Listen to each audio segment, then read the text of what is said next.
Hello மக்களே, இன்னைக்கு நாம த எக்ஸ்பான்ஸ் சீரிஸோடைய 2வது சீசனுக்கான 2வது பார்ட்டை பார்க்க போகிறோம். இதுக்கு முன்னாடி இருக்கக்கூடிய எபிசோட்ஸ் எல்லாத்தையுமே நம்ம போட்டாச்சு. அதுக்கான லிங்க்லாம் டிஸ்கிரிப்ஷனில் இருக்குது, மறக்காமல் செக் பண்ணி பாருங்கள். ஸோ கடைசியாக நம்ம ஹோல்டன் ஃப்ரெட் எல்லாருமே அந்த ஹீரோ ஸ்டேஷனை அழிக்கணும்னு சொல்லிட்டு கிளம்புறாங்க. அதை அழிச்சாங்களா இல்லையா, என்ன ஆச்சு அப்படின்றத தான் இன்னைக்கான வீடியோவில் பார்க்க போகிறோம். அதுக்கு முன்னாடி இன்னும் யாராச்சும் சப்ஸ்கிரைப் பண்ணாமல் பார்த்துட்டு இருந்தீங்கன்னா சப்ஸ்கிரைப் பண்ணிக்கோங்க. அப்படியே பக்கத்தில் இருக்க பெல் பட்டனையும் கிளிக் பண்ணி ஆளில் போட்டுக்கோங்க. இன்ஸ்டாகிராமில் ஃபாலோ பண்ணாதவங்களாம் ஃபாலோ பண்ணிக்கோங்க. டிஸ்கிரிப்ஷனில் லிங்க் இருக்குது. நீங்கள் பார்த்துட்டு இருக்கிறது வாய்ஸ் ஆஃப் தமிழ் வச்சு நான் வாங்க இன்னைக்கான வீடியோக்குள்ள போலாம். ஸ்டார்டிங்ல கிறிஸ்டினை காமிக்கிறாங்க. ஃப்ரெட் ஒரு ஸ்டெல்த் ஷிப்போடைய லொகேஷன் அனுப்பியிருப்பார்ல, அதை செக் பண்ணி பாக்குறாங்க. அந்த இடத்துல பார்த்தா நம்ம ஹோல்டன் கடைசியா ஒரு ஸ்டெல்த் ஷிப் கூட சண்டை போட்டிருப்பார்ல, அந்த ஷிப்போடைய லொகேஷன் தான் அது. ஃபுல்லா அந்த ஷிப் டேமேஜ் ஆயிருக்கு. அந்த ஷிப்புக்குள்ள ஒரு ட்ரோன் அனுப்பி செக் பண்ணி பாக்குறாங்க. உள்ள இருக்க எல்லாருமே இறந்து போயிருக்காங்க. அந்த டெட் பாடியோட டிஎன்ஏவை ஸ்கேன் பண்ணி பார்க்கும்போது தான் தெரிய வருது, அவங்க எல்லாருமே புரோட்டோஜன் அப்படின்ற ஒரு கம்பெனியை சேர்ந்தவங்க. அந்த கம்பெனி வேற யாரும் இல்ல, நம்ம ஜூலியோட அப்பா. இது மூலியமா ஸ்பேஸ்ல நடக்கக்கூடிய தாக்குதலுக்கும் ஜூலியோட அப்பாக்கும் ஏதோ கனெக்ஷன் இருக்கு அப்படின்றத கிறிஸ்டின் தெரிஞ்சுக்கிறாங்க. இப்போ இது மத்த எல்லாருக்குமே தெரியணும்னு சொல்லிட்டு என்ன பண்றாங்க, அந்த ஸ்டெல்த் ஷிப் அப்படியே ஒரு இடத்துக்கு நவுத்தி விடுறாங்க. எங்கன்னா யூஎன் ஸ்பேஸ் ஷிப்லாம் பெட்ரோல் போகும்ல, அந்த வழியில தள்ளி விட்டுறாங்க. இது மூலியமா இப்படிப்பட்ட ஒரு ஷிப் இருக்கு, அதுல ஜூலியோட அப்பா ஆட்கள் தான் இருக்காங்க அப்படின்றது எல்லாருக்குமே தெரிய வந்துருது. சோ உடனே அவரை கூட்டு விசாரிக்கிறாங்க. அப்ப அவர் எப்படி ஈஸியா டேக்கிள் பண்றாருன்னா, இங்க பாருங்க, என்னோட கம்பெனி கீழே நிறைய பிரான்ச்சஸ் இருக்கு. அந்த இடத்துல ஓபி ஆளுங்க யாராச்சும் வந்து வேணும்னே என் மேல பழி போடுறதுக்காக இந்த மாதிரி பண்ணிருக்கலாம், அதுக்கும் எனக்கும் சம்பந்தமே கிடையாது அப்படின்ற மாதிரிலாம் சொல்லிக்கிட்டு இருக்காரு. இப்போ அப்படியே அந்த சீனை கட் பண்ணி ஃப்ரெட்டை காமிக்கிறாங்க. மில்லர் கூட சேர்ந்து ஒரு பிளான் போட்டிருப்பாருல, அந்த பிளானை சொல்றதுக்காக ஹோல்டனை கூப்பிடுறாரு. ஆனா ஹோல்டனா மில்லரை பார்த்தது செம்ம டென்ஷன் ஆகுறாரு. இங்க பாரு, நம்ம 2 பேரும் சண்டை போடுறதுக்கு ரொம்ப டைம் இருக்கு, ஆனா இப்ப அதை விட ஒரு முக்கியமான பிரச்சனை. சோ சின்ன பசங்க மாதிரி சண்டை போடுறதெல்லாம் கொஞ்சம் தள்ளி வச்சுட்டு நான் சொல்றது கொஞ்சம் கேளு அப்படின்னு சொல்லிட்டு அவர் சொல்ல ஆரம்பிக்கிறாரு. சோ இவங்களோட பிளான் என்னன்னு பார்த்தோம்னா, இங்க இருக்கக்கூடிய லாவோ ஷிப்பை லான்ச் பண்ணுவாங்க. அது நேரா போயிட்டு அந்த ஹீரோ ஸ்டேஷன் மேல மோதும். அந்த ஹீரோ ஸ்டேஷன்ன்றது ஒரு கல்லு தானே. சோ இந்த ஸ்பேஸ் ஷிப் போய் மோதினதும் அந்த கல்லு நவுற ஆரம்பிக்கும். அப்படி நவுறதுக்கு முன்னாடி இவங்க எல்லாருமே அந்த ஹீரோ ஸ்டேஷனுக்கு போயிட்டு பாம்பு வைக்கணும். அந்த ஸ்டேஷனை மொத்தமா அழிக்கிறதுக்காக கிடையாது. இதுக்கப்புறம் அந்த ஸ்டேஷனுக்குள்ள யாருமே போக கூடாது, அண்ட் உள்ள இருக்கவங்களும் வெளியே வரக்கூடாது அப்படின்றதுக்காக அந்த ஸ்டேஷன்ல இருக்கக்கூடிய டாக் ஆகிற ஏரியாஸ் எல்லா இடத்துலயுமே பாம்பு வச்சு ஃபுல்லா அந்த டாக்கிங் சிஸ்டத்தை வெடிக்க வச்சிட்டோம்னா அதை தாண்டி யாராலையும் உள்ளேயும் போக முடியாது, வெளியும் வர முடியாது. ஏன்னா இப்ப அந்த ஸ்டேஷனை மொத்தமா வெடிக்க வச்சிட்டாங்கன்னா அந்த கல்லு நிறைய பீசஸா செதறும். அப்படி செதறின பீசஸ் எல்லாமே வேற ஸ்டேஷன்ல போய் விழுந்துருச்சுன்னா அங்க திரும்பி இந்த புரோட்டோ மாலிகூல்ஸ் பரவ ஆரம்பிச்சிடும். இது நடக்காம இருக்கணும்னா அந்த டாக்கிங் ஏரியாவை மட்டும் டேமேஜ் பண்ணா போதும். அந்த பாம்பை ஃபிக்ஸ் பண்றதுக்காக தான் உங்களோட ஹெல்ப் வேணும் அப்படின்ற மாதிரி மில்லர் சொல்றாரு. இவ்வளவு நேரம் கடுப்புல இருந்த ஹோல்டன் யோசிச்சு பாக்குறாரு. இந்த ஃப்ரெட் பையா ஸ்டார் ஷிப்பை ரொம்ப வருஷமா கட்டிக்கிட்டு இருக்கான். எக்கச்சக்க பிரச்சனைகளை தாண்டி இப்பதான் கிட்டத்தட்ட அந்த ஸ்டார் ஷிப்பை கட்டி முடிக்க போற ஸ்டேஜ்ல இருக்கும்போது அதை விட்டு கொடுக்கறதுக்கு ஃப்ரெட்டே ஒத்துக்கும் போது நம்ம ஏன் ஒத்துக்க கூடாது அப்படின்னு சொல்லிட்டு இவர் அந்த பிளானுக்கு ஓகே சொல்லிடுறாரு. லான்ச்சுக்கு எல்லாத்தையுமே ரெடி பண்ண ஆரம்பிக்கிறாங்க. இந்த ஷிப்பு போயிட்டு அந்த ஸ்டேஷன்ல மோதும் போது உள்ள யாராச்சும் இருந்தா எல்லாருமே இறந்துருவாங்கல்ல, அதுக்காக இந்த ஷிப்புக்குள்ள இருக்க எல்லாரையுமே வெளியே ஏத்திட்டு என்ன பண்றாங்கன்னா சின்ன சின்ன ரோபோட்ஸ் மாதிரி அனுப்புறாங்க. அது இந்த ஸ்பேஸ் ஷிப்போடைய பொசிஷனை கரெக்டா அந்த ஹீரோ ஸ்டேஷன்ல போய் மோதுற மாதிரி திருப்பி விடுது. செமையா இருக்கும் இந்த சீன் பார்க்கவே. கரெக்டா அந்த ஸ்பேஸ் ஷிப்பை திருப்பி நிறுத்தியாச்சு. பல கனவுகளோட ஆசையா ஃப்ரெட் இந்த ஷிப்பை கட்டியிருப்பாரு. இவ்வளவு பெரிய ஷிப்பை கட்டினதுக்கு காரணம் என்னன்னா, நம்ம சோலார் சிஸ்டம் மாதிரியே இன்னொரு சூரியனை கண்டுபிடிச்சு அந்த இடத்துல இருக்கக்கூடிய பூமியில போய் செட்டில் ஆகிறதுக்காக தான் இவ்வளவு பெரிய ஷிப்பை கட்டியிருப்பாரு. இவர் மட்டும் ஆசையா இல்ல, அந்த ஷிப்புக்காக உழைச்ச மக்களும் ஆசையா இருந்திருப்பாங்க. ஆனா இப்ப எல்லாமே போச்சு. எல்லாரோட கனவும் இப்படி போகுதுன்ற ஒரு மன கஷ்டத்தோட நம்ம ஃப்ரெண்ட் அதை லான்ச் பண்றாரு. இந்த சீனை பார்க்கும் போதுல அட பாவிகளா, இவரை போயா கழுவி ஊத்தின்னு இருந்தீங்க, எப்படிப்பட்ட மனுஷன் அப்படின்ற மாதிரிதான் தோணும். இப்போ இந்த நாவு ஷிப்பு ஹீரோ ஸ்டேஷன்ல மோதுறதுக்காக போய்கிட்டு இருக்கு. அதுக்குள்ள மத்த எல்லாருமே போயிட்டு பாம்பை ஃபிக்ஸ் பண்ணி ஆகணும். அதுக்கு 2 ஷிப்பு கிளம்பி போகுது. ஒன்னு நம்ம ஹோல்டனோட ராஜநாட்டி ஷிப்பு, இன்னொன்னு நம்ம ஃப்ரெட்டோட ஷிப்பு. ஹீரோ ஸ்டேஷன் கிட்ட போனதும் ராஜநாட்டி ஷிப்ல இருக்க பாம்பு எல்லாத்தையுமே வெளியே லான்ச் பண்றாங்க. இப்போ ஃப்ரெட்டோட ஷிப்புக்குள்ள இருக்க ஆட்கள் எல்லாம் வெளியே வராங்க. இவங்க தான் அந்த பாம்பை ஃபிக்ஸ் பண்ண போறாங்க கரெக்டா. அதுல நம்ம மில்லரும் ஒருத்தவர். இன்னும் 2 மணி நேரத்துல நாவோ ஷிப் வந்துடும். அதுக்குள்ள இவங்க எல்லாரும் பாம்பை ஃபிக்ஸ் பண்ணிட்டு திரும்ப இங்க இருந்து தப்பிச்சு போயிடணும். அதுக்காக எல்லாரும் போயிட்டு வேகமா வேலையை பார்த்துட்டு இருக்காங்க. அப்படி அந்த ஹீரோ ஸ்டேஷன் கிட்ட போனதும் இவங்களுக்கு அந்த ஸ்டேஷனுக்குள்ள இருந்து நிறைய வாய்ஸஸ் கேக்குது. உள்ள யாருமே உயிரோட இல்ல, ஆனா வாய்ஸஸ் கேக்குதுன்னா என்ன அர்த்தம்? இதுக்கு காரணம் அந்த புரோட்டோ மாலிகூல்ஸ் தான். ஒரு பக்கம் அந்த பாம்பை ஃபிக்ஸ் பண்ற வேலை போய்கிட்டு இருக்கும் போதுதான் நம்ம ஹோல்டன் ஒண்ணு பாக்குறாரு. என்னன்னா, அந்த ஹீரோ ஸ்டேஷன் கிட்ட வேற ஏதோ ஒரு ஷிப் இருக்கு. இந்த ஸ்டேஷன் கிட்ட வரத மொத்தமா தடை செஞ்சுட்டாங்க. அதையும் மீறி இப்படி ஒரு ஷிப் வந்திருக்குன்னா யாரா இருக்கும் அப்படின்னு சொல்லிட்டு ஒரு ட்ரோன் அனுப்பி செக் பண்ணி பாக்குறாங்க. அந்த ட்ரோன் மூலியமாவே ஆப்ரேட் பண்ணி உள்ள போறாங்க. உள்ள போனதும் டக்குன்னு அங்க இருக்கிறவங்க எல்லாம் ட்ரோனை பிடிச்சிடுறாங்க. அவங்க எல்லாம் யாருன்னு கேட்டா டாக்டர்ஸ் தான். ஆக்சுவலா நம்ம ஹோல்டன் இருக்கிறது ஒரு மார்ஷியன் ஷிப். சோ மார்ஷியன்ஸ் தான் வந்திருக்காங்கன்னு சொல்லிட்டு பயத்தோட பேசுறாங்க. உள்ள ட்ரோன் வந்ததும் பயத்துல என்னமோ ஏதோன்னு நினைச்சு பிடிச்சிட்டோம், தயவு செய்து எங்களை அட்டாக் பண்ணிடாதீங்க, இங்க யாராச்சும் உயிரோட இருந்தாங்கன்னா ஹெல்ப் பண்றதுக்காக தான் நாங்க வந்தோம். உள்ள போறதுக்கு ரொம்ப நேரமா ட்ரை பண்ணோம், ஆனா எங்களால ஸ்டேஷனுக்குள்ள போக முடியல, எல்லா ஏர்லாக்குமே சீல் ஆயிருக்கு அப்படின்ற மாதிரி அந்த டாக்டர் மில்லர் பயத்தோட பேச அப்ப நம்ம ஹோல்டன் சொல்றாரு, ஆக்சுவலா இவங்க மார்ஷியன்னு நினைச்சு தானே பேசிட்டு இருக்காங்க, அதே மாதிரியே மெயின்டைன் பண்ணிக்கிறாரு. இந்த ஏரியாவை தடை செஞ்சிருக்கோன்னு தெரியும்ல, அதையும் மீறி ஏன் வந்தீங்க? நீங்க ஹெல்ப் பண்ணணும்னு நினைக்கிறதெல்லாம் நியாயம் தான், ஆனா இந்த இடத்துல வேணாம். நீங்க சட்டத்தை மீறி இந்த இடத்துக்கு வந்திருக்கீங்க. சோ உங்க மேல ஆக்ஷன் எடுக்கிறதுக்கு முன்னாடி ஒழுங்கா இங்க இருந்து போயிடுங்க. ஒரு வேலை வேற ஏதாச்சும் பண்ணணும்னு நினைச்சீங்கன்னா நாங்க அட்டாக் பண்ணிடுவோம், மிசைலை லான்ச் பண்ணிடுவோம் அப்படின்ற மாதிரி சொல்லி அவங்கள பயம்படுத்தி ஹோல்டன் போக சொல்றாரு. அவங்களும் சரின்னு சொல்லிட்டு அந்த இடத்த விட்டு கிளம்பிக்கிட்டு இருக்காங்க. இதே சமயம் இந்த பக்கம் மில்லரை காமிக்கிறாங்க. மில்லருக்கு ஸ்பேஸ் சுத்தமா செட் ஆகல. ஆக்சுவலா இவர் ஸ்பேஸ்ல இருக்க சீரிஸ் ஸ்டேஷன்ல தான் வளர்ந்தாரு. பட் இருந்தாலும் ஸ்பேஸ்ல அடிக்கடி டிராவல் பண்ணது கிடையாது. அந்த ஸ்டேஷன்லயே பிறந்து அங்கேயே இருந்தாரே தவிர எங்கேயுமே டிராவல் பண்ணது இல்ல. இப்போ இந்த மாதிரி ரொம்ப தூரம் ஸ்பேஸ்ல டிராவல் பண்ணதுனால இவருக்கு ஒத்துக்கல. ரொம்ப உடம்பு ஒரு மாதிரியா இருக்கு, வாந்தி வர மாதிரி இருக்கு. அதனால மத்த எல்லாரையும் விட இவர் கொஞ்சம் ஸ்லோவா தான் பாம்பை ஃபிக்ஸ் பண்ணிக்கிட்டு இருக்காரு. அப்படி பொறுமையா ஃபிக்ஸ் பண்ணிக்கிட்டு இருக்கும்போது அந்த இடத்துல ஒரு சின்ன கேப், அந்த கேப்ல ஒரு டோர் இருக்கு. இவர் கூட டியோகோவும் வந்திருக்கான். டியோகோ கிட்ட நீ ஃபிக்ஸ் பண்ணிட்டே இரு, நாங்க என்னன்னு பாத்துட்டு வந்துடுறேன்னு சொல்லிட்டு அந்த டோரை அப்படியே லைட்டா ஓபன் பண்ணிட்டு உள்ள போய் பார்த்தா ஒரு டெட் பாடி. புரோட்டோ மாலிகுலால தான் அஃபெக்ட் ஆகி இறந்திருக்காங்க. யாரா இருக்கும் அப்படின்னு சொல்லிட்டு பாடியை திருப்பி பார்த்தா இப்போ ஹோல்டன் ஒரு ஷிப்பு கூட பேசிட்டு இருக்காருல்ல, அந்த ஷிப்ல இருக்கக்கூடிய ஆளு. ஆனா அவங்க என்ன சொல்லியிருப்பாங்க, உள்ள நாங்க வரவே இல்லை, ஏர்லாக்லாம் ஜாம் ஆயிருக்கு, உள்ள போக முடியலன்னு சொல்லியிருப்பாங்க. ஆனா இப்போ அந்த ஷிப்போடைய க்ரூ மெம்பர் உள்ள இருக்காருன்னா என்ன அர்த்தம், அவங்க போய் சொல்லியிருக்காங்க. ஸோ இதனால ஹோல்டன் கோவப்படுறாரு. உள்ள போகலன்னு சொன்னீங்க, ஆனா உங்களோட ஆள் ஒருத்தர் உள்ள செத்து கிடக்குறாரு அப்படின்ற மாதிரி ஹோல்டன் கேட்க இவங்க சமாளிச்சுக்கிட்டே அந்த இடத்த விட்டு எஸ்கேப் ஆகலான்னு பாக்குறாங்க. சரி இங்க இருந்து தப்பிச்சு போறாங்கன்னு பார்த்தா அப்படியே ஹீரோ ஸ்டேஷனை சுத்தி வராங்க. இவங்கள பாதையை மாத்தக்கூடாதுன்னு சொல்லியிருப்பாங்க. ஆனா எதுக்காக இப்படி ஹீரோ ஸ்டேஷனை சுத்தி வராங்கன்னு பார்த்தா அந்த ஷிப்புடைய கம்யூனிகேஷனை நம்ம ஆட்கள் ஜாம் பண்ணி வச்சிருப்பாங்க. அந்த கம்யூனிகேஷனை திருப்பி கொண்டு வரதுக்காக தான் ஹீரோ ஸ்டேஷனுக்கு ஆப்போசிட்டுக்கு போறாங்க. சோ அவங்களோட பிளானே இங்க இருக்கிறதா மக்களுக்கு காமிக்கதான். ஜாமான கம்யூனிகேஷனை திரும்ப கொண்டு வந்து பிராட்காஸ்ட் பண்றதுக்காக தான் இந்த மாதிரி சுத்தி வராங்கன்றத ஹோல்டன் தெரிஞ்சுக்கிறாரு. ஹோல்டன் எவ்வளவோ சொல்றாரு, நீங்க மட்டும் இந்த விஷயத்த வெளியே சொல்லிட்டீங்கன்னா இன்வெஸ்டிகேட் பண்றதுக்காக நிறைய பேர் வருவாங்க, அப்புறம் அவங்களும் இதனால இன்ஃபெக்ட் ஆவாங்க. யாருக்கு தெரியும், உங்க டீம்ல இருக்கவங்க கூட இதனால இன்ஃபெக்ட் ஆகி இருக்க வாய்ப்பு இருக்கு. சோ சொல்றதை கேளுங்க, திரும்ப வாங்க, உங்களை கம்ப்ளீட்டா செக் பண்ணணும் அப்படின்ற மாதிரி ஹோல்டன் எத்தனையோ வாட்டி சொல்றாரு. ஆனா அவங்க கேட்க மாட்டாங்க. ஏன்னா இது மார்ஷியன் ஷிப், உள்ள இருக்கவங்க மார்ஷியன்ஸ் அப்படின்னு நினைச்சுக்கிட்டு நீங்க பண்ற தப்பு எல்லாத்தையுமே நாங்க வெளியே கொண்டு வருவோம்டா அப்படின்ற மாதிரி அந்த டாக்டர் பேசிட்டு இருக்காரு. அப்ப ஹோல்டன் வேற வழி இல்லாம அவரோட உண்மையான ஐடென்டிட்டியை சொல்றாரு. நான் தான் ஜேம்ஸ் ஹோல்டன், இன்னும் நான் சாகல, உயிரோட தான் இருக்கேன், தயவு செய்து புரிஞ்சுக்கோங்க, திரும்பி வாங்க அப்படின்ற மாதிரி எத்தனை வாட்டி சொன்னாலும் அந்த டாக்டர்ஸ் கேட்கற மாதிரி இல்ல. சோ வேற வழி இல்லாம ஹோல்டன் என்ன பண்றாரு, மிசைலை லான்ச் பண்ணி அந்த ஷிப்பை அழிச்சிடுறாரு. சரி இதோட பிரச்சனை முடிஞ்சிச்சான்னு பார்த்தா அதுதான் கிடையாது. இப்ப அந்த ஷிப்போடைய டெபிரிஸ் எல்லாமே இந்த பக்கம் மில்லரை நோக்கி வந்துகிட்டு இருக்கு. மில்லர் கிட்ட அந்த விஷயத்த சொல்லி அவரை பாதுகாப்பா இருக்க சொல்லலாம்னு நினைக்கிறதுக்குள்ள அந்த டெபிரிஸ் எல்லாமே அவர் மேல விழ ஆரம்பிச்சிருது. அவ்வளவுதான், நம்ம மில்லரோட சூட் இதனால டேமேஜ் ஆயிடுது. கொஞ்சம் கொஞ்சமா ஆக்சிஜன் வெளியேறிக்கிட்டு இருக்கு. பயங்கரமா பயப்படுறாரு, என்ன பண்றதுன்னே தெரியல. அப்போ டியோகோ தான் உங்களோட சூட்லயே பேண்டேஜ் மாதிரி இருக்கும், அதை எடுத்து ஓட்டுங்க அப்படின்னு சொன்னதும் நம்ம மில்லர் செக் பண்ணி பாக்குறாரு. அடிப்பட்டா ஒரு பேண்டேஜ் மாதிரி ஓட்டுவோம்ல, அந்த மாதிரி இருக்கு. அதை எடுத்து லீக் ஆகிட்டு இருக்கக்கூடிய இடத்துல வச்சு சீல் பண்ணிடுறாரு. அப்பாடா, உயிருக்கு ஒன்னும் ஆபத்து இல்லடா அப்படின்னு சொல்லிட்டு டைமை செக் பண்ணி பார்த்தா இன்னும் 13 நிமிஷத்துல நாவு ஷிப் வந்துடும். நல்ல வேலை, நிறையவே டைம் இருக்கு, அதுக்குள்ள நம்ம இங்க இருந்து போயிடலாம் அப்படின்னு சொல்லிட்டு டியோகோவை கூப்பிட்டா அந்த பக்கம் டியோகோ வர முடியாதுன்னு சொல்றான். என்ன ஆயிருக்குன்னா மில்லருக்கு ஸ்பேஸ் சூட் டேமேஜ் ஆச்சு. அதே மாதிரி இந்த பக்கம் டியோகோ கிட்ட இருக்க பாம் டேமேஜ் ஆயிருக்கு. அவன் மட்டும் அந்த பாம்ல இருந்து கையை எடுத்தானா டைமர் ஓட ஆரம்பிச்சிடும். திரும்ப அந்த பாம்ல கை வச்சா டைமர் ரீசெட் ஆயிடும். சோ அந்த பாம்ல கை வச்சுக்கிட்டே இருந்தாதான் அந்த பாம் வெடிக்காம இருக்கும். சரி இதுல என்ன இருக்கு, இவங்க கையை எடுத்துட்டு ஒரு நிமிஷத்துல திரும்ப போயிடலாம்ல, வெடிச்சாலும் ஒன்னும் பாதிப்பு இல்லல அப்படின்ட்டு பார்த்தா அந்த இடத்துலதான் பிரச்சனை. இப்ப இந்த பாம் வெடிச்சுச்சுன்னா கண்டினியூஸா இவங்க வச்ச எல்லா பாம்புமே வெடிக்க ஆரம்பிச்சிடும். அப்படி வெடிச்ச தாக்கத்துல இந்த ஸ்பேஸ் ஸ்டேஷன் லைட்டா நவுந்துரும். இதோடைய பொசிஷன் மாறுச்சுன்னா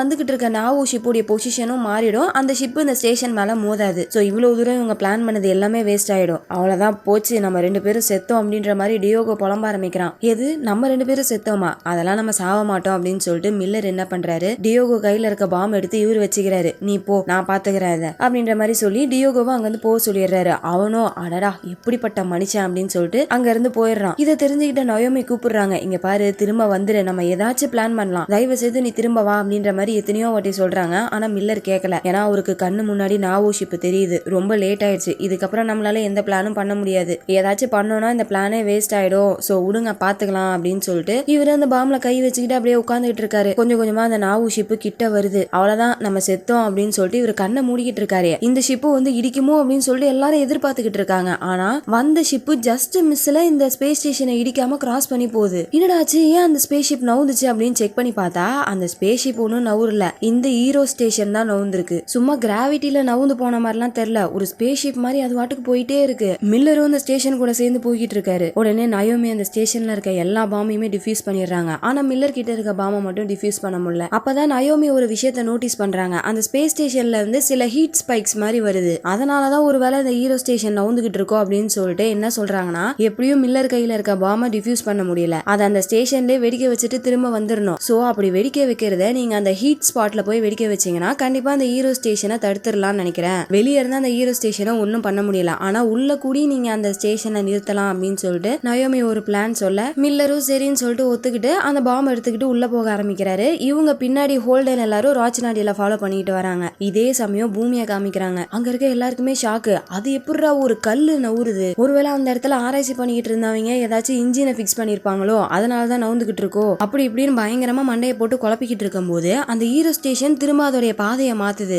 எங்க வருதுன்னு பார்த்தா நேரா பூமியை நோக்கி தான் வந்துகிட்டு இருக்கு. சப்போஸ் அது மட்டும் வந்து பூமியை மோதிச்சுன்னா அவ்வளவுதான். டைனோசர் காலத்துல எப்படி டைனோசர்ஸ் எல்லாமே உரு தெரியாம அழிஞ்சு போச்சு, அந்த அளவுக்கு ஒரு மிகப்பெரிய பேரழிவு நடக்கும். இது எப்படியாச்சும் தடுத்தாகணுமே, நம்ம அந்த எரிக்கலை அழிச்சிடலாமா, இங்க இருந்து மிசைலை லான்ச் பண்ணலாமா அப்படின்னு பார்த்தா, ஒருவேளை அப்படி பண்ணி அந்த கல்லை வெடிக்க வச்சாங்கன்னா ஒரு கல்லா இருக்கிறது பல துண்டு கற்களா மாறி பூமியில தான் வந்து விழும். அதுவும் இவங்களுக்கு டேஞ்சர். ஏன்னா அந்த ஸ்பேஸ் ஸ்டேஷனுக்குள்ள என்ன இருக்குன்னு இவங்களுக்கு தெரியாது. சோ என்னடா பண்றது அப்படின்னு சொல்லிட்டு மாத்தி மாத்தி எல்லாரும் யோசிச்சுட்டு இருக்கும் போது இந்த ஹெட் பாய சொல்றான், இங்க பாருங்க, இப்போதைக்கு இப்படி யோசிச்சுட்டு இருக்கிறதுக்குலாம் நேரம் இல்ல. ஃபர்ஸ்ட் நம்ம மிசைலை வச்சு அந்த ஸ்பேஸ் ஸ்டேஷனை அழிக்கலாம். நிறைய கற்கள் வந்து விழும் தான். ஒருவேளை அப்படி ஏதாச்சும் பரவ ஆரம்பிச்சுச்சுன்னா நம்ம அந்த இடத்தையே ஸ்டெரிலைஸ் பண்ணிடலாம், வேற வழி இல்ல அப்படின்னு சொல்லிட்டு இந்த ஹெட் பாய சொல்ல மத்த எல்லாரும் சரின்னு சொல்லிட்டு ஒத்துக்கிறாங்க. சோ பூமி ஒரு பக்கம் மிசைலை லான்ச் பண்ணக்கூடிய வேலையை பார்த்துக்கிட்டு இருக்க, இந்த பக்கம் மில்லர் பயங்கர கஷ்டப்பட்டு அந்த பாம்பை எடுத்துக்கிட்டு போறாரு. செம வெயிட்டா இருக்கு, அதை தூக்கிக்கிட்டு ஏற வேற முடியல. அப்படி ஏறிட்டு இருக்கும் போது அந்த டைமரை வேற ரீசெட் பண்ணணும். மேல போறதுக்குள்ள படாத பாடுபடுறாரு. எப்படியோ போராடி கஷ்டப்பட்டு மேல அந்த ஸ்டேஷனுக்குள்ள வந்துடுறாரு. உள்ள வந்தது பார்த்தா இவருக்கு சில வாய்ஸஸ் கேக்குது. நயோமி நீயா பேசுன அப்படின்னு கேட்டா அவங்க எதுவுமே பேசல, ஆனா ஏதோ பொண்ணுடைய வாய்ஸ் கேக்குது. அப்படியே சுத்தி பார்த்தா அந்த இடம் ஃபுல்லா புரோட்டோ மாலிகூல்ஸ் தான். அதெல்லாம் தாண்டி உள்ள போய்கிட்டு இருக்காரு. இவர் ஸ்பேஸ் சூட் போட்டதுனால தப்பிச்சாரு. அந்த புரோட்டோ மாலிகூல்ஸ் இவர் உடம்புக்குள்ள போகல. அப்படியே போய்கிட்டு இருக்கும் போது ஒரு இடத்துல இவங்க இந்த ஸ்டேஷன்ல இருக்கும்போது சில பேரை சாவடிச்சிருப்பாங்கல்ல, அந்த டெட் பாடிஸ் இன்னும் அங்கதான் இருக்கு. ஆனா அவங்க உடம்புக்குள்ள புரோட்டோ மாலிகூல்ஸ் எல்லாம் இல்ல. சோ அந்த புரோட்டோ மாலிகூல் ஆல்ரெடி இறந்தவங்கள அஃபெக்ட் பண்ண மாட்டேங்குது போல இருக்கு. இதே சமயத்துல இந்த பக்கம் பூமியில இருந்து 150 பவர்ஃபுல்லான மிசைலை லான்ச் பண்ணிடுறாங்க. ஆனா நம்ம மில்லர் இன்னும் அந்த ஹீரோ ஸ்டேஷனுக்குள்ள தான் இருக்காரு. அப்ப சடனா அந்த ஹீரோ ஸ்டேஷன் ரேடார்ல இருந்தே மறைஞ்சு போயிடுது. யாரோட ரேடார்லயும் அந்த ஸ்டேஷன் தெரியல. ஆனா ஹோல்டன் மட்டும் இந்த ஸ்டேஷனை பின்னாடியே ஃபாலோ பண்ணிக்கிட்டு வரதுனால அவரால் நேரடியா அந்த ஸ்டேஷனை பார்க்க முடியுது. ரேடார்ல தான் தெரியல. இந்த மாதிரி சமயத்துல எப்படி பூமியால கரெக்டா டார்கெட்டை லாக் பண்ணி மிசைலை லான்ச் பண்ண முடியும்? உடனே ஃப்ரெட் ஒரு மெசேஜ் அனுப்பியிருக்காரு. யாரோட ரேடார்லயும் அந்த ஹீரோ ஸ்டேஷன் தெரியல, ஆனா என்னோட ஷிப்பு ஒன்று அந்த ஸ்டேஷனை ஃபாலோ பண்ணிக்கிட்டு இருக்கு. நீங்க சொன்னீங்கன்னா அவங்களோட ரேடாரை ஹீரோ ஸ்டேஷன்ல லாக் பண்ணி உங்களுக்கு அந்த சிக்னலை அனுப்புறேன், அதை வச்சு நீங்க மிசைலை லான்ச் பண்ணுங்க. ஆனா அதுக்கு அந்த மிசைல்ஸோடைய ஆக்சஸ் எனக்கு வேணும் அப்படின்ற மாதிரி ஃப்ரெட் மெசேஜ் அனுப்பியிருக்காரு. அவ்வளவுதான். பூமியில இருக்க எல்லாரும் உடனே மறுபடியும் ஃப்ரெட் மேலதான் பழி போடுறாரு. நம்ம மிசைல்ஸ் ஆட்டையை போடுறதுக்காக தான் இவன் இந்த மாதிரி ஒரு பிளான் பண்ணிருக்கான். நம்ம மட்டும் மிசைலை கொடுத்துட்டோம்னா அவ்வளவுதான், பூமியை எப்ப வேணா அதை வச்சு மிரட்டலாம் அப்படின்ற மாதிரி பூமியில இருக்க எல்லாரும் பேசிக்கிட்டு இருக்க, இதை கரெக்டா ஹோல்டன் சென்ஸ் பண்ணிடுறாரு. இவங்க எல்லாம் இப்படிதான் யோசிப்பாங்க அப்படின்னு சொல்லிட்டு இவரே டைரக்டா பேசுறாரு. இவங்க எல்லாருக்கும் இன்னும் ஷாக்கு. ஹோல்டன் இன்னும் சாகலையா அப்படின்னு சொல்லிட்டு ஆச்சரியமா பாக்குறாங்க. ஹோல்டன் என்ன சொல்றாருன்னா, என்ன நம்பி மிசைலோட ஆக்சஸ் எல்லாத்தையும் கொடுங்க, நாங்க தான் அந்த ஹீரோ ஸ்டேஷனை ஃபாலோ பண்ணிட்டு போறோம், நீங்க ஆக்சஸ் கொடுத்தா மட்டும்தான் அந்த ஸ்டேஷனை அழிக்க முடியும் அப்படின்ற மாதிரி ஹோல்டன் சொல்ல, இந்த பக்கம் கிறிஸ்டினுக்கு தான் எல்லா உண்மையும் தெரியும்ல. சோ ஹோல்டனை நம்பலான்னு தோணுது. இதை தாண்டி இப்போதைக்கு அங்க இருக்கிறவங்களுக்கும் வேற வழி தெரியல. அதனால ஆக்சஸ் எல்லாத்தையுமே நம்ம ஃப்ரெட் கிட்ட கொடுத்துடுறாங்க. இப்போ இந்த சோலார் சிஸ்டத்திலே ஒரு பவர்ஃபுல்லான ஆள்னா நம்ம ஃப்ரெட் தான். ஏன்னா அவரு கிட்ட தான் 150 பவர்ஃபுல்லான மிசைல்ஸ் இருக்கு. அதை வச்சு இவரால என்ன வேணா பண்ண முடியும். உடனே இந்த பக்கம் ஹீரோ ஸ்டேஷன் இன்னும் வேகமா போக ஆரம்பிக்குது. இப்போ அதை ஃபாலோ பண்ணிக்கிட்டே போகணும்னா இவங்களுடைய ஜி ஃபோர்ஸ் இன்க்ரீஸ் ஆகும். ஜி ஃபோர்ஸ்னா ஒன்னும் இல்ல, கிராவிடேஷனல் ஃபோர்ஸ். அதாவது இப்ப பூமியில இருக்க நம்ம எல்லாருக்குமே ஒரு கிராவிடேஷனல் ஃபோர்ஸ் தான் இருக்கும். அதுவே 0 ஆனாதான் கிராவிட்டி இல்லாம நம்ம மறந்துகிட்டு இருப்போம். அதிகப்படியான ஜி ஃபோர்ஸ் போக போக நம்ம பாடியால தாக்கு பிடிக்க முடியாது. இதை நம்ம நிறைய இடங்கள்ல நோட்டீஸ் பண்ணலாம். ஃபிளைட்ல போறோம்னு வச்சுக்கோங்களேன், அந்த ஃபிளைட் டேக் ஆஃப் ஆகும் போது நம்மளால லைட்டா அந்த ஜி ஃபோர்ஸை உணர முடியும். அதை தாண்டி ஒரு எக்ஸாம்பிள் எடுத்துக்கிட்டோம்னா ரோலர் கோஸ்டர். ஒரு சில டைம் ரோலர் கோஸ்டர்ல போயிட்டு வேகமா கீழே வரும்போது சில பேர் அன்கான்சியஸ் ஆயிருப்பாங்கல்ல, அதுக்கு காரணமும் ஜி ஃபோர்ஸ் தான். சோ ஜி ஃபோர்ஸ் அதிகமாக அதிகமாக என்ன ஆகும்னா உடம்புல இருக்க ரத்தம்லாம் காலுக்கு போய் மூளை அன்கான்சியஸ் ஆயிடும். அதே மாதிரிதான் இங்கேயோ இவங்க வேகமா போக போக ஜி ஃபோர்ஸ் அதிகமாகிட்டே இருக்கும். அதனால இவங்க அன்கான்சியஸ் ஆயிடக்கூடாதுன்னு சொல்லிட்டு ஒரு ஜூஸ் மாதிரி அவங்களுக்குள்ள இன்ஜெக்ட் பண்ணிக்கிறாங்க. ஆனா அதோடைய பிரஷர் இவங்களுக்கு ரொம்பவே இருக்கும். அவங்க கை கால் எதையுமே அசைக்க முடியாது, அவ்வளோ ஸ்பீட்ல போவாங்க. இவங்க எவ்வளவுதான் ஈடு கொடுத்து போனாலும் அந்த ஹீரோ ஸ்டேஷன் ஸ்லோவே ஆக மாட்டேங்குது. இருக்க இருக்க வேகமா போய்கிட்டே இருக்கு. அவ்வளோ ஸ்பீட்ல போகிறதுனால இவங்க மூக்கு வழியாலாம் ரத்தம் வர ஆரம்பிக்குது. இருந்தாலும் அதை விடக்கூடாதுடா அப்படின்னு சொல்லிட்டு எப்படியோ கஷ்டப்பட்டு ஃபாலோ பண்ணிட்டு போய் டார்கெட்டை லாக் பண்ணிடுறாங்க. இந்த பக்கம் மில்லர் இன்னுமே அந்த ஹீரோ ஸ்டேஷனுக்குள்ள தான் இருக்காரு. கொஞ்சம் கொஞ்சமா அந்த ஹீட் ஸ்பைக் கிட்ட போகும்போது இவருக்கு ஒரு வாய்ஸ் கேட்டுக்கிட்டு இருக்குல்ல, அந்த வாய்ஸ் நல்லா தெளிவா கேட்க ஆரம்பிக்குது. அது வேற யாருதும் இல்ல, ஜூலியோட வாய்ஸ். அப்புறம் இவர் போய்கிட்டு இருக்க பாதையும் ஜூலி கடைசியா ஒரு ஹோட்டல்ல இருந்தாங்கல்ல அந்த வழிதான். அதனால இவர் என்ன நினைக்கிறாருன்னா, ஒருவேளை ஜூலி தான் இது எல்லாத்தையுமே கண்ட்ரோல் பண்ணிக்கிட்டு இருப்பாளோ. ஃபர்ஸ்ட் ஜூலி தான் அந்த புரோட்டோ மாலிகுலால அஃபெக்ட் ஆனா, அதுக்கப்புறமேட்டு தான் அந்த புரோட்டோ மாலிகுல் ஃபுல்லா பரவ ஆரம்பிச்சிச்சு. சோ ஏன் இப்போ ஜூலி அந்த புரோட்டோ மாலிகுல அஃபெக்ட் பண்ணிருக்க கூடாது? மேபி அவளோட கான்சியஸ்னஸ் இன்னும் இங்க இருக்கலாம்ல. அந்த மாதிரி இருந்துச்சுன்னா அவளால மட்டும் தான் நம்மளுக்கு ஹெல்ப் பண்ண முடியும் அப்படின்னு சொல்லிட்டு இவர் ஒரு விஷயத்த யோசிச்சுட்டு இருக்கும் போது டக்குன்னு அந்த இடம் இடிஞ்சு பாம் கீழே விழ போகுது. நம்ம ஸ்டேஷனை அழிக்கணும்னு நினைச்சு என்னெல்லாம் பண்றோமோ அந்த அளவுக்கு இந்த புரோட்டோ மாலிகுலும் அதை டிஃபெண்ட் பண்ணிக்கும். சோ நம்ம பண்றது எல்லாமே வேஸ்ட், அதனால ஃபாலோ பண்றதை நிறுத்துங்க அப்படின்ற மாதிரி சொன்னதும் பயங்கரமான ஜி ஃபோர்ஸ்ல டிராவல் பண்ணிட்டு இருந்த ஹோல்டனும் ஸ்பேஸ் ஷிப்பை லைட்டா ஸ்லோ பண்றாங்க. எப்படி நாவு ஷிப்பு கிட்ட இருந்து இந்த ஹீரோ ஸ்டேஷன் தப்பிச்சிச்சு, அதே மாதிரிதான் இந்த மிசைல் கிட்ட இருந்தும் ஸ்டேஷன் தப்பிச்சிரும். ஒருவேளை அப்படி இல்லைன்னா அந்த மிசைலையே நம்ம பூமிக்கு எதிராக திருப்பி விட வாய்ப்பு இருக்கு. சோ இப்போதைக்கு நம்மளுக்கு ஜூலியால மட்டும்தான் உதவி செய்ய முடியும். அவ கான்சியஸ்னஸ் இருந்தா அவகிட்ட பேசி அவளை தடுத்து நிறுத்தலாம். அப்படி இல்லைன்னா என்கிட்ட இந்த பாம் இருக்கு, இந்த 2 வழியை தவிர வேற எதுவுமே இல்லை அப்படின்ற மாதிரி மில்லர் சொல்ல இவங்களும் சரின்னு கேட்டுட்டு அந்த ஷிப்பை ஸ்லோ பண்ணிடுறாங்க. இவங்களோட கண் பார்வையில தான் இந்த ஸ்பேஸ் ஸ்டேஷன் கொஞ்சம் கொஞ்சமா மறைஞ்சு போகுது. என்ன பிளான் பண்ணிருக்காங்கன்னு டீட்டெயிலா அந்த பக்கம் ஃப்ரெட் கிட்ட சொல்லல. வந்துகிட்டு இருக்க மிசைலை மட்டும் எப்படியாச்சும் டைவர்ட் பண்ணிடுங்க, ஹீரோ ஸ்டேஷனுக்கு ஒன்னும் ஆகக்கூடாது அப்படின்ற மாதிரி ஹோல்டன் சொல்லிடுறாரு. அவ்வளவுதான், ஃப்ரெட்டுக்கா மண்டை சூடாகுது. ஆல்ரெடி பூமியில இருக்கவங்க இவங்க மேலதான் சந்தேகப்பட்டு இருக்காங்க. இப்ப மிசைல் எல்லாத்தையும் டைவர்ட் பண்ணா என்ன நினைப்பாங்க? கண்டிப்பா மிசைல் ஆட்டை போடுறதுக்காக இவன் தான் இந்த மாதிரி ஒரு பிளான் பண்ணிருக்கான் அப்படின்னு சொல்லிட்டு எல்லாமே இப்ப நம்ம ஃப்ரெட் மேல திரும்பிடும். இருந்தாலும் வேற என்ன பண்ண முடியும், அவங்க சொல்றதை கேட்டுதான் ஆகணும். இந்த பக்கம் மில்லர் ஹோட்டலுக்கு வந்துடுறாரு. அந்த இடமே பார்க்க அவ்வளவு அழகா இருக்கு. இவரு சீரிஸ் ஸ்டேஷன்ல ஒரு பறவை பார்த்திருப்பாருல, அந்த பறவையை கூட அந்த புரோட்டோ மாலிகுல் உருவாகி இருக்கு. அதெல்லாம் அப்படியே ரசிச்சுக்கிட்டே உள்ள போறாரு. ரூம்குள்ள போனா அந்த இடத்துல ஜூலியோட பாடி இப்படி மிதந்துகிட்டு இருக்கு. அவங்க உடம்புக்குள்ள இருந்துதான் நிறைய டென்டக்கல் வந்து இந்த ஹீரோ ஸ்டேஷனை கண்ட்ரோல் பண்ணிக்கிட்டு இருக்கு புள்ள. கிட்ட போயிட்டு மில்லர் பேச ட்ரை பண்றாரு. ஜூலியால பேச கூட முடியல, கஷ்டப்பட்டு பேசுறாங்க. நான் எங்க இருக்கிறேன், நான் பூமிக்கு ரேசிங் பண்ணிட்டு போற மாதிரி தானே கனவு கண்டுகிட்டு இருந்தேன், ஆனா இப்ப நான் எங்க இருக்கிறேன் அப்படின்ற மாதிரி கேக்குறாங்க. சோ இவங்க ரேசிங் பண்ணிக்கிட்டு போற மாதிரி யோசிச்சதுனாலதான் இவங்க கண்ட்ரோல்ல இருக்கக்கூடிய இந்த ஹீரோ ஸ்டேஷனும் வேகமா பூமியை நோக்கி போய்கிட்டு இருக்கு புள்ள. உடனே மில்லர் சொல்றாரு, இப்பவே இதை நிறுத்து, இல்லைன்னா நிறைய அப்பாவி மக்கள் இறப்பாங்க அப்படின்ற மாதிரி சொன்னதும் ஜூலி ட்ரை பண்ணி பாக்குறாங்க. ஆனா முடியல, அந்த புரோட்டோ மாலிகுல்ஸ் பண்ண விட மாட்டேங்குது. சரி அப்ப வீனஸ் நோக்கியாச்சும் இந்த ஸ்டேஷனை திருப்பு அப்படின்னு சொன்னா அதையும் ஜூலியால பண்ண முடியல. நான் வீட்டுக்கு போகணும், நான் இப்பவே வீட்டுக்கு போகணும் அப்படின்னு சொல்லிட்டு அழுவ ஆரம்பிக்கிறாங்க. அப்ப மில்லர் பொறுமையா அவரோட ஹெல்மெட்டை கழட்டுறாரு. இல்ல செல்லம், நம்மளால வீட்டுக்கு போக முடியாது, ஆனா பயப்படாத, இது வரைக்கும் நீ இருந்த மாதிரி தனியா இருக்க மாட்டேன், நீ எங்க போனாலும் நான் உன் கூட இருப்பேன் அப்படின்ற மாதிரி சொல்லிக்கிட்டே ஸ்பேஸ் சூட்டை கழட்டுறாரா. இதனால அந்த புரோட்டோ மாலிகுல் அவரோட உடம்புக்குள்ளேயும் போயிடுது. சூட் எல்லாத்தையும் கழட்டிட்டு ஜூலிக்கு கிஸ் பண்றாரு. அப்படியே அவங்க நெஞ்சில சாஞ்சி படுத்துக்கிறாரு. இந்த பக்கம் பூமியில கிறிஸ்டின் வழக்கம் போல ஓட்டு மேல படுத்துக்கிட்டு வானத்தை பாக்குறாங்க. தூரத்துல ஏதோ ஒரு நட்சத்திரம் நவுற மாதிரி இருக்கு. அது வேற எதுவும் இல்ல, நம்ம ஹீரோ ஸ்டேஷன் தான். ஆனா அது பூமியை நோக்கி வரல, நேரா வீனஸ் நோக்கி போயிட்டு அங்க போய் வீனஸ்குள்ள விழுந்துருது. எப்படியோ மில்லர் அவர் உயிரை தியாகம் பண்ணி பூமியை காப்பாத்திட்டாரு. இப்ப அப்படியே அந்த சீனை கட் பண்ணி ஒரு 137 வருஷத்துக்கு முன்னாடி காமிக்கிறாங்க. அப்போ மார்ஸ் தனியா கிடையாது, பூமியை கண்ட்ரோல் பண்ணிக்கிட்டு இருக்க யூஎனோட கண்ட்ரோல்ல தான் இருந்தாங்க. அப்ப மார்ஸோடைய ஒரு இன்ஜினியர் ஃபியூஷன் டிரைவை டெஸ்ட் பண்ணிக்கிட்டு இருக்காரு. அது ஆன் பண்ண அடுத்த நிமிஷமே ஷிப்பு பிச்சுக்கின்னு போக ஆரம்பிக்குது. சோ இதுதான் முதல் தடவை ஒருத்தவங்க ஜி ஃபோர்ஸ்ல போறத கண்டுபிடிச்சது அப்படின்ற மாதிரி ஒரு விஷயத்த பிளாஷ்பேக்ல காமிக்கிறாங்க. சோ இந்த ஃபியூஷன் டிரைவை கண்டுபிடிச்சதுக்கு அப்புறம் தான் மார்ஸ் தனியா போயிடுச்சா என்னன்றது தெரியல. இப்ப அப்படியே அந்த சீனை கட் பண்ணி பிரசன்ட்ல இருக்க நம்ம ஹோல்டனை காமிக்கிறாங்க. ஆக்சுவலா முன்னாடி பாட்டுலயே ஒரு விஷயத்த சொல்ல மறந்துட்டேன். ஹோல்டனும் நயோமியும் லவ் பண்ண ஆரம்பிச்சிட்டாங்க. அந்த விஷயத்த இப்ப கூட இருக்கவங்களுக்கும் ரிவீல் பண்ணிடுறாங்க.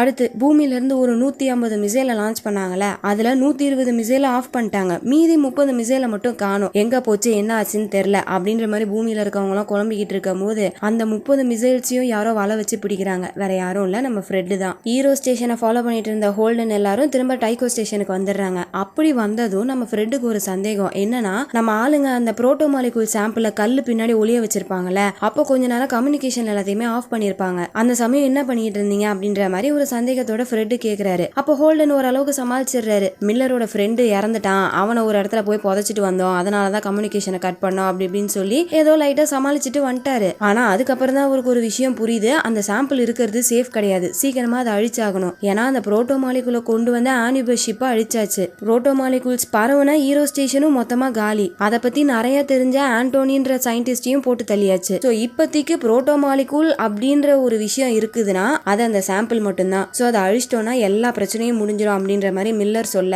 அங்க இருக்க எல்லாரும் சரின்னு சொல்லிட்டு அவங்க ஒளிய வச்சிருந்தாங்கல்ல அந்த சாம்பிள் இருக்கக்கூடிய மிசைல சூரியனை நோக்கி அனுப்பி விட்டுறாங்க. சோ அது சூரியன்ல போய் பட்டு அந்த மிசைலோட சேர்த்து அந்த சாம்பிளும் அழிஞ்சிரும் அப்படின்ற மாதிரி தான் எல்லாரும் நினைக்கிறாங்க. ஆனா நயோமி சும்மா நடிச்சிருக்காங்க. வேற ஒரு மிசைலை அனுப்பி விட்டுட்டு ஒரிஜினலான மிசைலை அதே இடத்துல தான் பத்திரமா வச்சிருக்காங்க. இந்த பக்கம் பூமியில கிறிஸ்டின் பயங்கர கோவத்துல போய் ஹெட் கிட்ட கத்துறாங்க. உடனடியா அந்த புரோட்டோஜன் கம்பெனி கூட இருக்க எல்லா டீலையும் கட் பண்ணுங்க, இந்த பிரைவேட் கம்பெனிக்கார காரங்க எதையோ ஒன்று பண்ணி விட்டுறாங்க, அதை நம்ம தான் சமாளிக்க வேண்டியதா இருக்கு. இந்த பிரைவேட் கம்பெனிஸால ஒரே தலைவலி. இப்பதான் அந்த பையன் தான் எல்லாத்துலயும் இன்வால்வ் ஆயிருக்கான்னு தெரிஞ்சிருச்சுல, அதனால அவனுக்கு கொடுத்துட்டு இருந்த ஷேரு டீலு எல்லாத்தையுமே கட் பண்ணுங்க. அவன் எங்க இருக்கிறானோ தேடி கண்டுபிடிச்சு கொண்டு வாங்க. ஒருவேளை அவனை காணோம்னா அவனோட ஃபேமிலியை பிடிங்க. ஃபேமிலியை வச்சு மிரட்டணும்னா அந்த பையன் தானா வந்துருவான். அப்படியும் வரலனா அவங்கள நான் ஓட விடுவேன். குடும்பத்தோட ஊரா ஓட விடுவேன். எங்க போனாலும் அவங்கள நிம்மதியா இருக்க விட மாட்டேன். அப்படி இப்படின்னு சொல்லிட்டு பயங்கர வெறியில கத்திட்டு போறாங்க. இப்ப அப்படியே அந்த சீனை கட் பண்ணி கன்னின்னு ஒரு கேரக்டரை போன பார்ட்ல பார்த்தோம், ஞாபகம் இருக்கா? அவங்களதான் காமிக்கிறாங்க. அவங்களோட டீமை கூப்பிட்டுட்டு ஒரு அக்ரிகல்ச்சர் ஸ்டேஷனுக்கு போறாங்க. பூமி மார்ஸ் இவங்க 2 பேருக்குமே இந்த ஸ்டேஷன்ல பங்கு இருக்கு. இப்ப எப்படி இந்தியா பாகிஸ்தான் நடுவுல பார்டர் இருக்கும், அதே மாதிரிதான் இந்த ஸ்டேஷனுக்கு நடுவுலயும் ஒரு பார்டர் இருக்கு. அந்த பார்டரை தாண்டி போனாதான் அட்டாக் நடக்கும் அப்படின்னு சொல்லிட்டு நம்ம கன்னியோட டீம் இந்த பக்கம் அவங்க எல்லைக்குள்ள இருந்தே பாத்துட்டு இருக்காங்களா. அப்ப இவங்க தலைக்கு மேல ஒரு ட்ரோன் வந்திருக்கு. அந்த ட்ரோன் யாரோடதுன்னு தெரியல. ஆனா அந்த ட்ரோன் வந்த அடுத்த நிமிஷமே இவங்களோட கம்யூனிகேஷன் எல்லாம் ஜாம் ஆகுது. சடனா யுனைடெட் நேஷனோட ஃபோர்ஸ் இவங்கள நோக்கி ஓடி வந்துட்டு இருக்கு. கன்னியோட டீமும் அட்டாக் பண்றதுக்காக ரெடியா நிக்கிறாங்க. அந்த சமயம் இந்த ஸ்டேஷனுக்கு மேல அட்டாக் நடக்க ஆரம்பிக்குது. யாருன்னே தெரியல, ஏதோ ஒரு ஸ்பேஸ் ஷிப் வந்து அட்டாக் பண்ணிட்டு இருக்கு. இதுல கன்னி வந்த ஷிப்பும் அட்டாக் பண்ணப்படுது. அந்த ஸ்பேஸ் ஷிப் குள்ள இருந்த கன்னியோட ஹெட் காலி. இந்த பக்கம் கீழே அதை விட மோசம், கன்னியோட டீம்ல இருக்க எல்லாருமே இறந்துட்டாங்க. கன்னி மட்டும்தான் உசுருக்கு போராடிக்கிட்டு இருக்காங்க. ஹெல்மெட் எல்லாம் உடஞ்சு போயிருக்கு. கொஞ்சம் கொஞ்சமா ஆக்சிஜன் வெளியே போயிட்டு இருக்கு. ஸ்லோவா இவங்களோட கண்ணை திறக்கிறாங்க. அப்ப கொஞ்ச நேரத்துக்கு முன்னாடி ஒரு ட்ரோனை பார்த்தாங்களா, அதே ட்ரோன் பறந்துகிட்டு இருக்கு. கூடவே இவங்களை அட்டாக் பண்ணவங்களும் வராங்க. ஒருவேளை மனுஷங்களா இருப்பாங்களோ அப்படின்னு சொல்லிட்டு நல்லா கண்ணை தெளிவாக்கிட்டு பார்த்தா அது மனுஷங்க கிடையாது. அது பார்க்க ஏதோ ஒரு ஏலியன் மாதிரி இருக்கு. அவ்வளவுதான். அப்படியே கட் பண்ணி எபிசோட் அங்கேயே முடியுது. சோ